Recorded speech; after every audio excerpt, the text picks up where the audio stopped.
ನಾನು ಜೈಲಲ್ಲಿದ್ದಾಗ ಬೇರೆ, ಈಗ ಬೇರೆ. ಬೆಂಗಳೂರು ನಮ್ದು. ನಾನು ಮ್ಯಾಥಮೆಟಿಕ್ಸ್ನಲ್ಲಿ ಭಾಳ ಇಂಟೆಲಿಜೆಂಟ್ ಸ್ಟೂಡೆಂಟ್ ಮತ್ತು physically I was very weak. ನಾನು ಎಷ್ಟು ವೀಕ್ ಇದ್ದೆ ಇವತ್ತು ನೋಡೋರು ಗೊತ್ತಾಗೋದಿಲ್ಲ. ನನ್ನನ್ನು ಕಡ್ಡಿ ಪೈಲ್ವಾನ್ ಅಂತಿದ್ರು, ಒಣಕಲ್ ಕಡ್ಡಿ ಅಂತಿದ್ರು, ನೂಕುದ್ರೆ ಬಿದ್ದೋಗ್ತಿದ್ದೆ. ತುಂಬ ವೀಕ್ ನಾನು. My life is fighting against my self. ಬೇರೆಯವ್ರ ಮೇಲೆ ಸುಳ್ಳು ಬಿಡಿ, ಯಾವನ್ ಫೈಟ್ ಮಾಡೋಕ್ಕೆ ಎಲ್ಲಾಗುತ್ತೆ. ಭೂಗತ ಜಗತ್ತಿನಲ್ಲೂ ನನ್ನನ್ನು ನಾನು ಮಿತಿಯಲ್ಲಿ ಇಟ್ಕೊಳ್ಳೋದಕ್ಕೆ, ನಿರ್ವಹಿಸೋದಕ್ಕೆ ಆ ಪುಸ್ತಕಗಳು ಭಾಳ ಹೆಲ್ಪ್ ಆಯ್ತು ನನಗೆ. ಅಂದರೆ ನೀವು ಇಡೀ ಜಗತ್ತಿನ ಎಲ್ಲ ಭಾಷೆನೂ ನನ್ನ ಹಸುವನ್ನು ಹೋಗ್ಸೋಕ್ಕಾಗಲ್ಲ.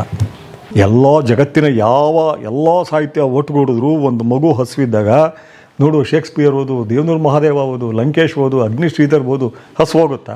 ವಾಸ್ತವತೆ ಬೇರೆ ಇದೆ.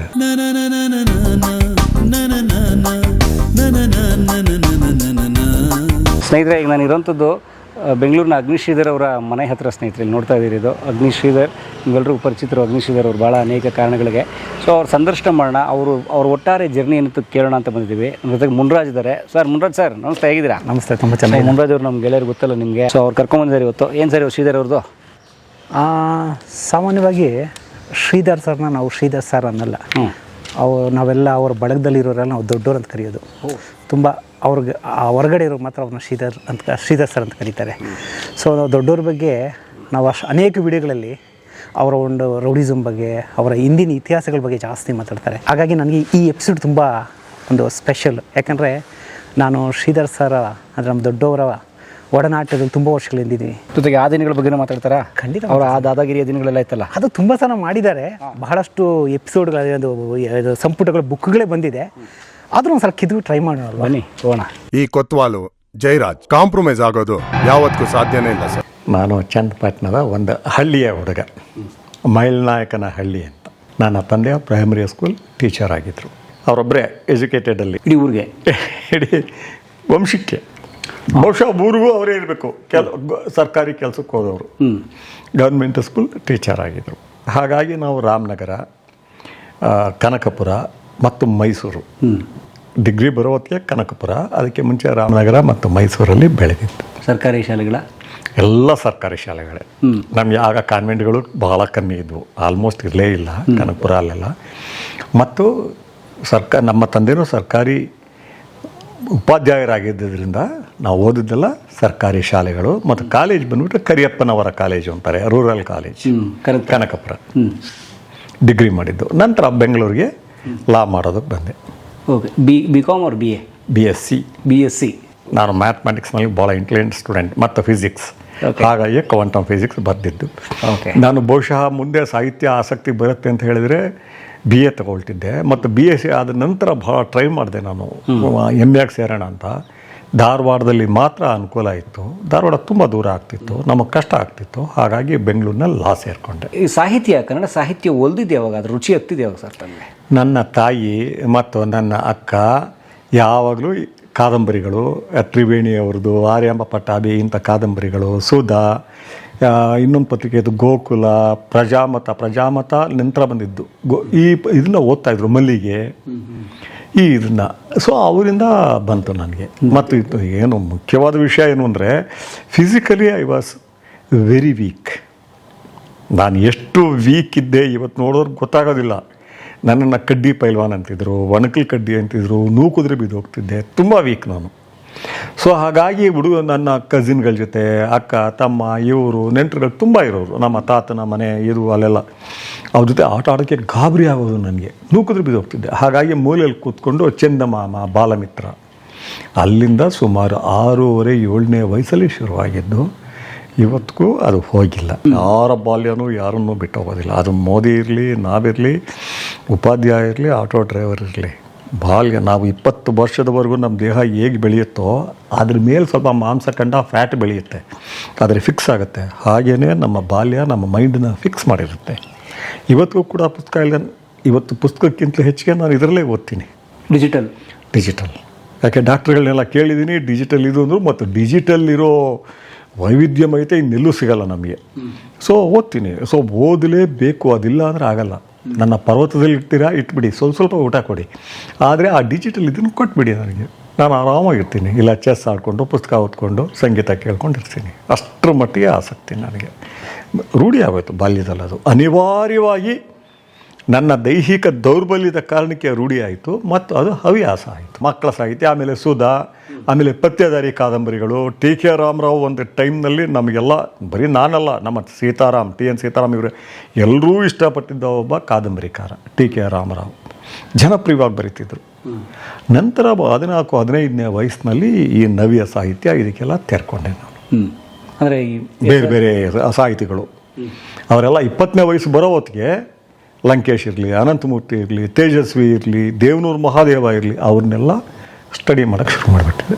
ದೇವನೂರವರ ಸಣ್ಣ ಕಥೆಗಳಿದೆಯಲ್ಲ, ಅದು ಪ್ರಪಂಚದ ಯಾವ ಇವನಿಗೂ ಕೂಡ ಹೋಲಿಸಬಹುದು ನಾವು. ಮತ್ತು ಆ ಹಂತದಲ್ಲೇ ಇದೆ.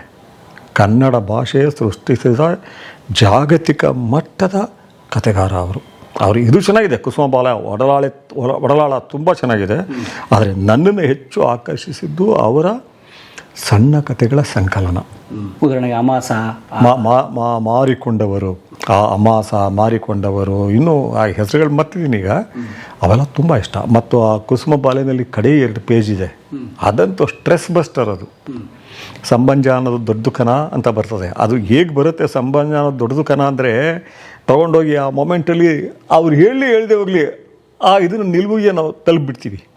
ಅಷ್ಟು ಸೊಗಸಾಗಿ ಪದಗಳಲ್ಲಿ, ಭಾಷೆಯಲ್ಲಿ ಕಟ್ಟಿಕೊಟ್ಟಿದ್ದಾರೆ. ಸೊ ಇದು ಮತ್ತು ಒಂದು ವಯಸ್ಸಾದ ಆಗ್ತಾ ನನಗೆ ಯಾಕೆ ಅಂತ ಗೊತ್ತಿಲ್ಲ, ಹೇಳಿದ್ನಲ್ಲ ನಾನು, my life is fighting against my self. ಬೇರೆಯವ್ರ ಮೇಲೆ ಸುಳ್ಳು ಬಿಡಿ, ಯಾವನ್ ಫೈಟ್ ಮಾಡೋಕ್ಕೆ ಎಲ್ಲಾಗತ್ತೆ. ನನ್ನ ಮೇಲೆ ನಾನು ಭಾಳ ವೀಕ್ ಅನ್ನೋ ಕಾರಣಕ್ಕೆ ಕೂತ್ಕೊಂಡು ಓದೋಕ್ಕೆ ಶುರು ಮಾಡಿದೆ. ಹಾಗೆಯೇ ನಾನು ತುಂಬ ವೀಕ್ ಅನ್ನೋ ಕಾರಣಕ್ಕೆ ಒಂದು 17-18ನೇ ವಯಸ್ಸಿನಲ್ಲಿ ಎಕ್ಸಸೈಸ್ ಶುರು ಮಾಡಿದೆ. ಇವತ್ತಿಗೂ ಕೂಡ ಬಿಟ್ಟಿಲ್ಲ. ನನಗೆ 22-23 ವರ್ಷ ಬರೋ ಹೊತ್ತಿಗೆ ವೆರಿ ಸ್ಟ್ರಾಂಗ್, ಫಿಸಿಕಲಿ ಸ್ಟ್ರಾಂಗ್. ಅಂದರೆ ಬ್ಲ್ಯಾಕ್ ಬೆಲ್ಟ್ ಇನ್ ಕರಾಟೆ. ಪ್ರೊಫೆಷನಲ್ಗೆ ಹೋಗಲಿಲ್ಲ ನಾನು, ಬಟ್ ಬ್ಲ್ಯಾಕ್ ಬೆಲ್ಟ್ ಕರಾಟೆ ಇದು ಎಲ್ಲದರಲ್ಲೂ ಇದಾದ ಕಾರಣ ಇಟ್ ಇಸ್ ಫೈಟಿಂಗ್ ಎಗೇನ್ಸ್ಟ್ ಮೈ ಕಡ್ಡಿ ಪೈಲ್ವಾನ್ ಅಂತ ಅಂದ್ಬಿಟ್ರಲ್ಲ, ಅದು ಒಳಗಡೆ ಉಳ್ಕೊಂಬಿಟ್ಟಿತ್ತು, ನುಗ್ತಾ ಇದ್ರಲ್ಲ, ಅದನ್ನು ನಾನು ಬೇರೆ ಥರ ಆಗಬೇಕು. ನೋಡಿ, ನಿಮ್ಮ ಕ್ಯಾಮ್ರಾಗೆ ತೋರಿಸ್ತೀನಿ. ಮೈಕ್ ನಾನು ಎಷ್ಟು ಸಣ್ಣ ಬೋನ್ ಅಂದರೆ, ಸ್ಮಾಲ್ ಬೋನ್ ಕೂಡ ಅಲ್ಲ, ಸ್ಮಾಲೆಸ್ಟ್ ಬೋನ್ಸ್ಗೆ ಬರ್ತದೆ. ಅಷ್ಟು ಸ್ಮಾಲ್ ಬೋನಲ್ಲಿ ಹೆಚ್ಚು ನೀವು ಇದು ಮಾಡೋಕ್ಕಾಗಲ್ಲ ಅಂತಾರೆ. ಅದನ್ನು ಫೈಟ್ ಮಾಡಿ 20ನೇ ವಯಸ್ಸು ಹೊತ್ತಿಗೆ ಸಾಕಷ್ಟು ಗೆದ್ದೆ. ಜಿಮ್ನಾಶಿಯಮ್ಗೆ ಹೋಗ್ತಿದ್ದೆ, ಇದು ಮಾಡ್ತಿದ್ದೆ, ಯೋಗ ಮಾಡ್ತಿದ್ದೆ. ಇವತ್ತಿಗೂ ಕೂಡ ಅದರಿಂದ ಹೊರಗಡೆ ಬರೋಕ್ಕಾಗಲ್ಲ. ಇವತ್ತು ನನ್ನ ಏಜ್ಗೆ ಒಂದು 30 ನಿಮಿಷ 40 ನಿಮಿಷ ಊಟ ಕೂಡ ಕಮ್ಮಿ ಮಾಡೋದು ನಾನು. ವಾಕ್ ಮಾಡಿದ್ರೆ ಸಾಕು. ಇಲ್ಲ, I have to do exercise. ಯಾರನ್ನೋ ತೋರ್ಸೋಕ್ಕಲ್ಲ, ನನ್ನ ಮೇಲೆ ಬಂದಿರೋದು ಸಣ್ಣ ವಯಸ್ಸಿನಿಂದ. ಹಾಗೆಯೇ ಓದಬೇಕು. ಅದು 16ನೇ ವಯಸ್ಸಾದ ನಂತರ ಇಂಗ್ಲೀಷ್ ಪುಸ್ತಕದ ಚಾಳಿ ಬಂತು. ಇಂಗ್ಲೀಷ್ನಲ್ಲಿ ನನಗೆ ಗೊತ್ತಿರೋ ಎಲ್ಲ, ಲಂಕೇಶ್ ಅವರಿಂದ ಹಿಡಿದು ಚಂಪಾ ಅವರಿಂದ ಎಲ್ಲರೂ ಗೊತ್ತಿತ್ತು. ಯಾವುದೇ ಸ್ಟೂಡೆಂಟು ಸ್ಟಡಿ ಮಾಡಲ್ಲ, ಅಷ್ಟು ಆಳವಾಗಿ ಹೋಗ್ಬಿಟ್ಟೆ. ಸೊ ಈಗ ನನ್ನ ಬದುಕಿನ ಮೇಲೆ ಇಡೀ ನನ್ನ ವ್ಯಕ್ತಿತ್ವದ ಮೇಲೆ ಪ್ರಭಾವ ಬೀರಿದ ಲೇಖಕ ಯಾರು ಅಂದರೆ, ಎಲ್ಲರಿಗಿಂತಲೂ ಹೆಚ್ಚು ಬೇರಿರೋದು ಕಾರ್ಲೋಸ್ ಕಾಸ್ಟಾನೆಡಾ ಅನ್ನುವ ಒಬ್ಬ ಅಮೆರಿಕನ್ ರೈಟರ್. ಕಾರ್ಲೋಸ್ ಕಾಸ್ಟಾನೆಡಾ, ಅವನ ಸೀರೀಸ್ ಬರ್ತದೆ, ಒಂದು 13-14 ಪುಸ್ತಕಗಳು. ಆ ಜರ್ನಿನ ಎಷ್ಟು ತೊಗೊಂಡಿದ್ದೀನಿ ಅಂದರೆ, ಈಗಲೂ ನನಗೆ ಕನ್ಫ್ಯೂಸ್ ಆದಾಗ ಅವನ ಪುಸ್ತಕಗಳನ್ನೇ ಓದೋದು. ಅವನ ಜರ್ನಿ ಟು ಹಿಕ್ಸತ್ಲಾನ್ ಅಥವಾ ಟೇಲ್ಸ್ ಆಫ್ ಪವರ್, ಅವೆರಡು ಪುಸ್ತಕಗಳನ್ನ ನಾನು ಎಷ್ಟು ಓದಿ ಪ್ರತಿ ಪೇಜ್ ನನಗೆ ಗೊತ್ತು ಅಷ್ಟು. ಮತ್ತು ಅದೆಲ್ಲ ಓದಿದಾಗ ನಾನು ಇನ್ನೂ ಭೂಗತ ಜಗತ್ತಿಗೆ ಬಂದಿಲ್ಲ. ಭೂಗತ ಜಗತ್ತಿನಲ್ಲೂ ನನ್ನನ್ನು ನಾನು ಮಿತಿಯಲ್ಲಿ ಇಟ್ಕೊಳ್ಳೋದಕ್ಕೆ, ನಿರ್ವಹಿಸೋದಕ್ಕೆ ಆ ಪುಸ್ತಕಗಳು ಭಾಳ ಹೆಲ್ಪ್ ಆಯ್ತು ನನಗೆ.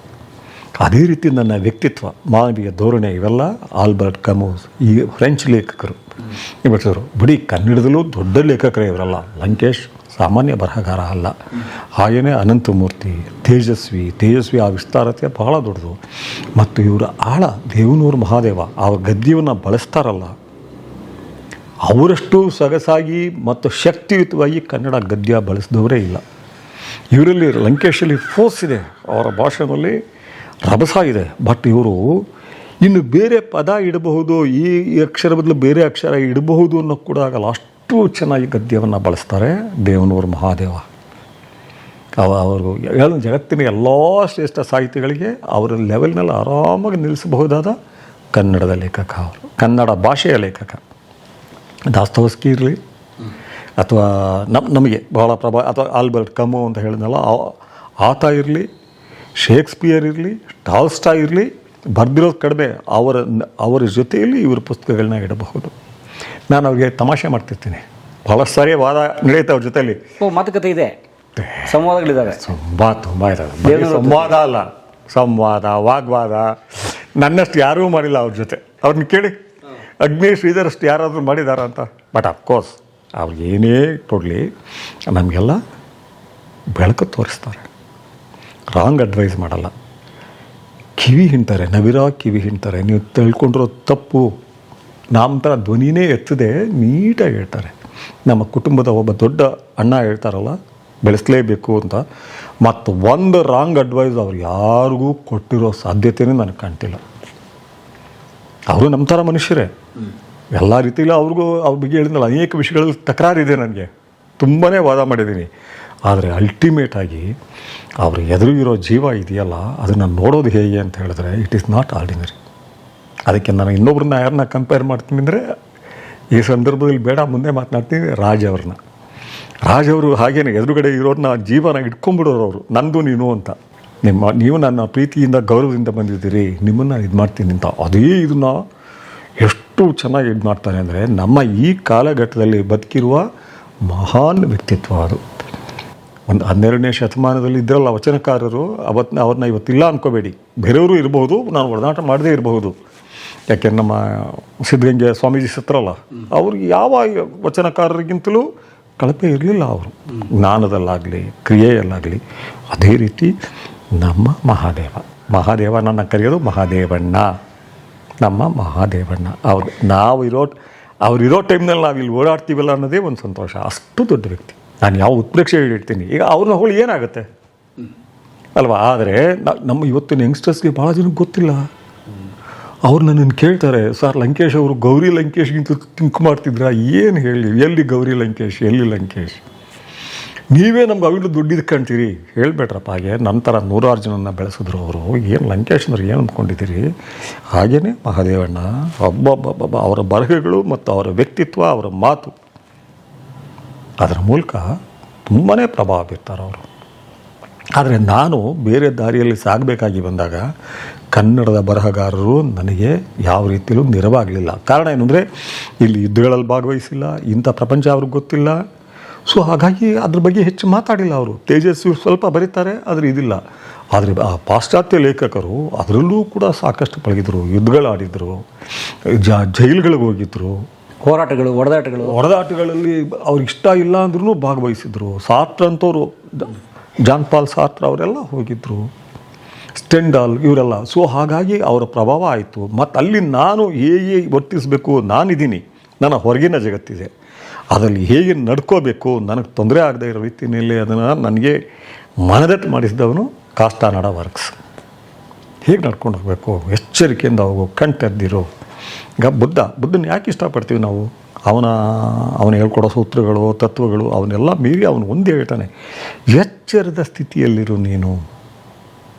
ಎಚ್ಚರ ತಪ್ಪಬೇಡ.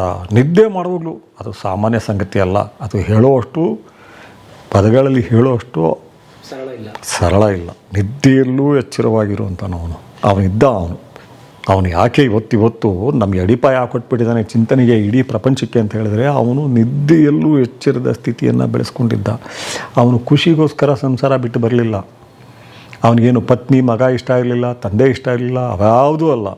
ಆ ಎಚ್ಚರದ ಸ್ಥಿತಿ ಇಟ್ಕೋಬೇಕಾದ್ರೆ ಯಾವ ಮಿತಿನೂ ಇರಬಾರ್ದು, ಸಂಬಂಧಗಳ ಮಿತಿ ಇರಬಾರ್ದು ಅಂತ ಹೊರಗಡೆ ಬಂದವನು. ಹೊರಗಡೆ ಬಂದು ಆ ಸ್ಥಿತಿ ತಲುಪಿದ ನಂತರ ಮತ್ತೆ ಅವ್ರ ಜೊತೆ ಹತ್ತಿರ ಸೇರಿಸ್ಕೊಂಡ, ಬೆರ್ತಾ ಅವ್ರ ಜೊತೆ.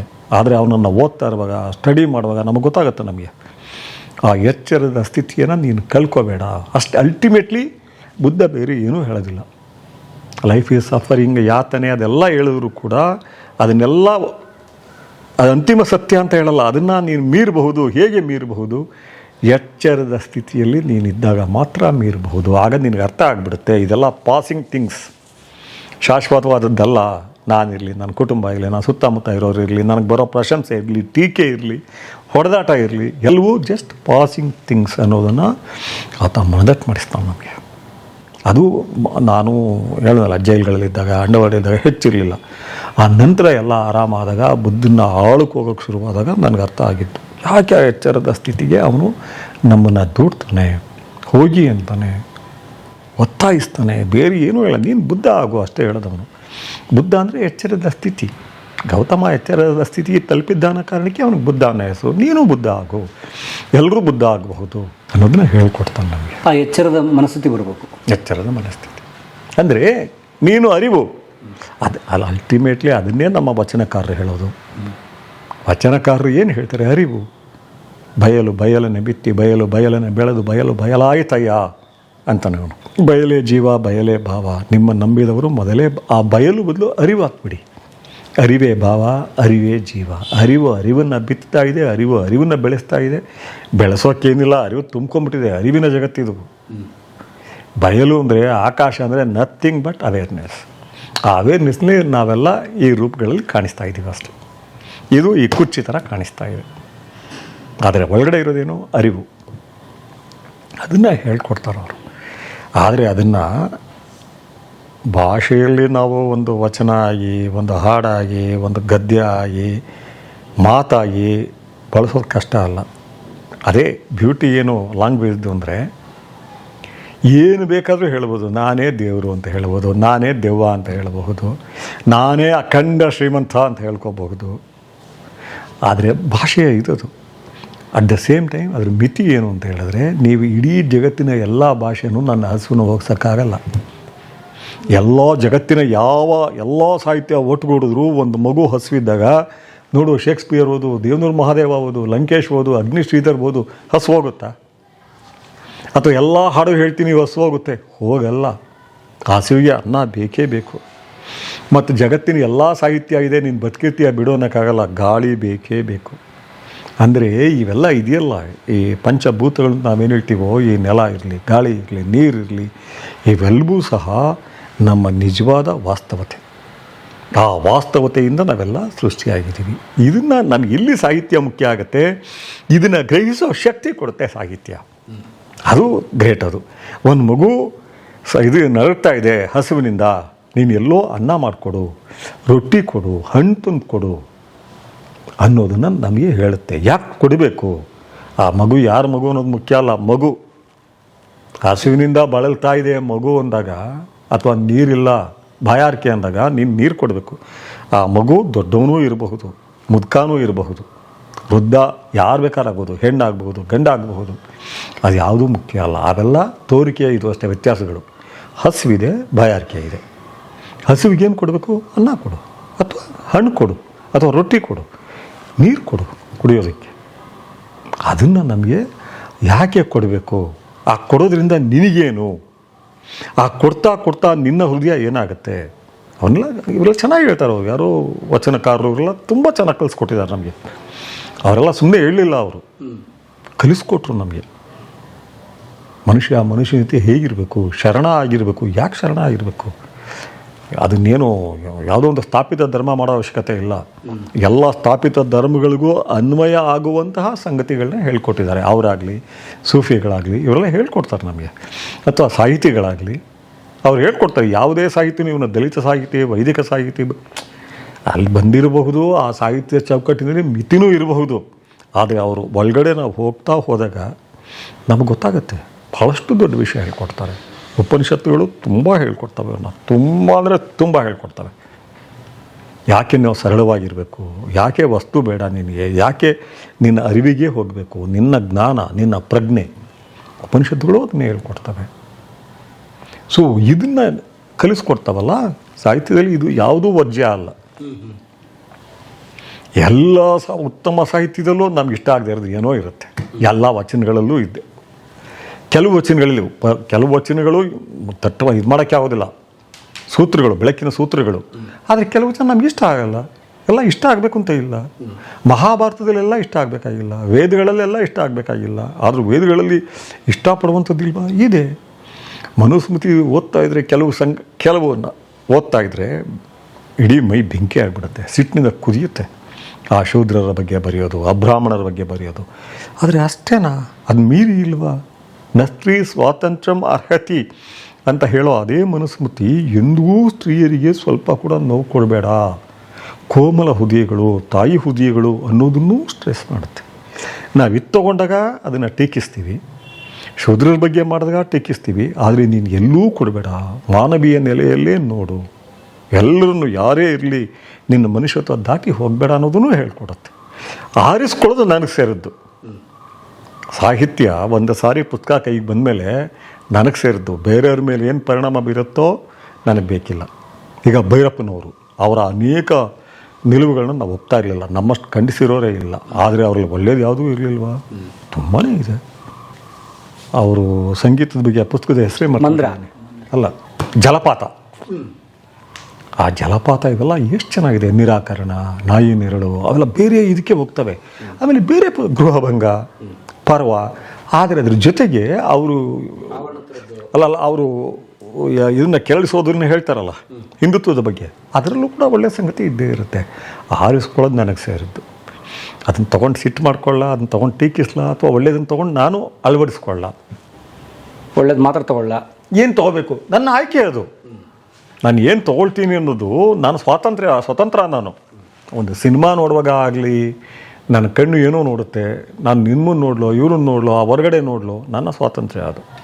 ಹಾಗೆಯೇ ಒಂದು ಪುಸ್ತಕ ತೊಗೊಂಡಾಗ ಆ ಪುಸ್ತಕದಿಂದ ನಾನು ಅಳವಡಿಸ್ಕೊಳ್ಬಹುದಾ, ಅಥವಾ ಪ್ರಶ್ನೆ ಮಾಡಬಹುದಾ, ಅಥವಾ ತಿರಸ್ಕರಿಸಬಹುದಾ, ಸಿಟ್ಟನ್ನು ವ್ಯಕ್ತಪಡಿಸಬಹುದಾ, ನನ್ನ ಆಯ್ಕೆ ಅದು. ಅಷ್ಟರ ಮಟ್ಟಿಗೆ ಮನುಷ್ಯನಿಗೆ ಆ ಆಯ್ಕೆಯ ಸ್ವಾತಂತ್ರ್ಯವನ್ನು ಭಾಷೆ ಕಲಿಸ್ಕೊಡ್ತಾನೆ ನಮಗೆ. ಅದೊಂಥರ ವೈಯಕ್ತಿಕ ಜರ್ನಿ ಅದು. ಪುಸ್ತಕ ಇವೆಲ್ಲ ಪುಸ್ತಕಗಳಿಂದ ಪ್ರಪಂಚ ಬದಲಾಗುವಾಗಿದ್ದರೆ ಇವತ್ತು ಪ್ರಪಂಚದಲ್ಲಿ ಭ್ರಷ್ಟಾಚಾರ ಇರಬಾರ್ದಾಗಿತ್ತು, ವೈಲೆನ್ಸ್ ಇರಬಾರ್ದಾಗಿತ್ತು. ಅವರೆಲ್ಲ ಓದಿಲ್ವಾ? ಬೈಬಲ್ನೆಲ್ಲ ಓದಿಲ್ವಾ? ಇವತ್ತು ಯುದ್ಧ ಮಾಡ್ತಿರಲಿಲ್ಲ ಇರಾನ್ನಲ್ಲಿ. ಆ ಇರಾನ್ನಲ್ಲಿ ಇರೋರು ಅವ್ರಿಗೆ ಸೂಫಿಸಮ್ ಗೊತ್ತಿಲ್ವಾ? ಸೂಫಿಸಮ್ ಹೆಚ್ಚಿಗೆ ಬೆಳೆದದ್ದೇ ಇರಾನ್ನಲ್ಲಿ. ಏನಾಗ್ತಾ ಇದೆ? ಆ ಜ್ಯೂಸ್ಗಳು, ಕಾರ್ಲ್ ಮಾರ್ಕ್ಸ್ ಬಂದದ್ದು ಆ ಜನಾಂಗದಿಂದ. ಮಕ್ಕಳನ್ನ ಸಾಯಿಸ್ತಾ ಇದ್ದಾರೆ. ಕೇಳಿದ್ರೆ ಆ ಮಕ್ಕಳು ಕೆಳಗಡೆ ಒಂದು ಇದು ಮಾಡ್ಕೊಂಡಿದ್ದಾರೆ, ಆ ಸುರಂಗ ಮಾಡ್ಕೊಂಡಿದ್ದಾರೆ, ನೆಲಮಾಳಿಗೆ ಮಾಡ್ಕೊಂಡಿದ್ದಾರೆ, ಅಲ್ಲಿ ಇವರಿದ್ದಾರೆ ಯಾರೋ ಟೆರರಿಸ್ಟ್ಗಳು. ಆ ಟೆರರಿಸ್ಟ್ ಕಾಯಪ್ಪ ನೀನು, 3 ತಿಂಗಳು ಕಾಯಿ. ಆ ಮಗು ಏನು ಮಾಡಿತ್ತು? ಆ ಮಗು ಏನು ಮುಸ್ಲಿಂ ಮಗುನ? 5 ವರ್ಷ 6 ವರ್ಷದ ಮಕ್ಕಳು ಯಾವ ಮುಸ್ಲಿಂ, ಯಾವ ಹಿಂದೂ, ಯಾವ ಕ್ರಿಶ್ಚಿಯನ್, ಅವು ಮಕ್ಕಳು ಅಷ್ಟೇ.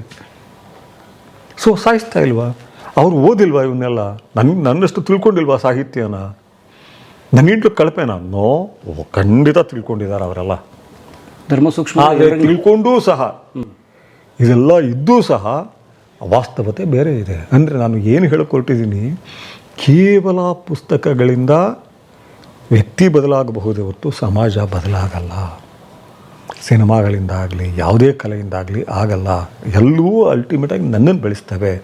ನಾನು ಏನು ತೀರ್ಮಾನ ಮಾಡಬೇಕು, ಏನನ್ನ ರೂಢಿಸ್ಕೊಳ್ಬೇಕು, ಯಾಕೆ ವೈಲೆನ್ಸ್ ವಿರುದ್ಧ ಇರಬೇಕು ಅನ್ನೋದನ್ನು ಹೇಳ್ತವೆ. ಆದರೆ ವೈಲೆನ್ಸ್ ವಿರುದ್ಧ ಜನ ತೊಗೊಂಡು ಹೋಗ್ಬೇಕಾದ್ರೆ ತುಂಬ ದೊಡ್ಡ ಪ್ರಮಾಣದ ಒಂದು ದೊಡ್ಡ ಚಳವಳಿ, ಯುದ್ಧ, ಸಂಗ್ರಾಮ ಬೇಕಲ್ಲಿ. ಕೇವಲ ಕಲೆ ಸಾಲಲ್ಲ. ಎಲ್ಲರೂ ಕಲಾ ಮಾಧ್ಯಮ ನೋಡಿ, ಸಬ್ಸ್ಕ್ರೈಬ್ ಮಾಡಿ, ಗಂಟೆ ಹೊಡಿ. ಅಷ್ಟೇ. ಈ ವಿಡಿಯೋ ನೋಡಿದ್ದಕ್ಕೆ ನಿಮಗೆ ತುಂಬ ಧನ್ಯವಾದಗಳು. ಪುಸ್ತಕಗಳನ್ನು ಓದು ಮನಸ್ಸನ್ನು ಅರಳಿಸುತ್ತೆ, ಬುದ್ಧಿಯನ್ನು ಚುರುಕು ಮಾಡುತ್ತೆ, ಕಾಣದ ಹೊಸ ಲೋಕವನ್ನು ಪರಿಚಯಿಸುತ್ತೆ. ಹಾಗಾಗಿ ಓದುವ ಸಂಸ್ಕೃತಿ ಹೆಚ್ಚಾಗ್ಲಿ. ಧನ್ಯವಾದ.